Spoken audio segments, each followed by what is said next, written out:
Everyone, অনেকদিন পর ঘুরতে বেরোচ্ছি, তাই অনেক ভেবে একটা আউটফিট বের করেছি। আউটফিটটা অনেক সুন্দর, কিন্তু আমি তো সিদ্ধ ডিমের মতন হয়ে গেছি। আমার কপালের সাথে এই ফেসটাও খারাপ, কারণ যখনই ভাবে ঘুরতে যাবো তখনই মুখের উপরে পাহাড় উঠে যায়। ভাই মেকআপ করার চিন্তা বাদ, কারণ এই গরমে ফাউন্ডেশন দিলে ফাউন্ডেশন আর মুখে থাকবে না, সব নদী হয়ে গলে যাবে। আর অনেস্টলি মেকআপ করার পর যদি তেলে ভাজা কড়াইয়ের মতন চকচক হয়ে যায় মুখটা, তাহলে এত কষ্ট করার লাভ কি?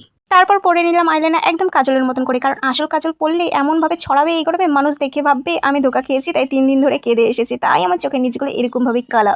তারপর পরে নিলাম লিপস্টিক। আমি বলেছি সাজবো না, তাই বলে কি এইটুকুও সাজবো নাকি? এইটুকু তো সাজতে হবেই। তারপর দিয়ে নিলাম একটু লিপ অয়েল, কারণ আমার ফিউচারটা যদি গ্লো না করে তাও চলবে, কিন্তু আমার লিপটা তো গ্লো করতে হবে না। তারপর চুলটা আছড়ে নিচ্ছে, আর এই চুল কাটার পরে আমার এমন দশের মধ্যে ইলেকট্রিশিয়ান ভুল করে আমার মাথার তারটাও কেটে নিয়ে চলে গেছে। চুলটা সেট করে এখন স্টাইল দিচ্ছি, কারণ একা হাসলে লোকে পাগল বলবে, আর তোমাদেরকেও হাসালে এটাই হবে আমার কন্টেন্ট। তাই যাই হোক, কেমন লাগছে আমাকে বলো। আর শোনো, সুন্দর সুন্দর কমেন্ট করবে, ঠিক আছে?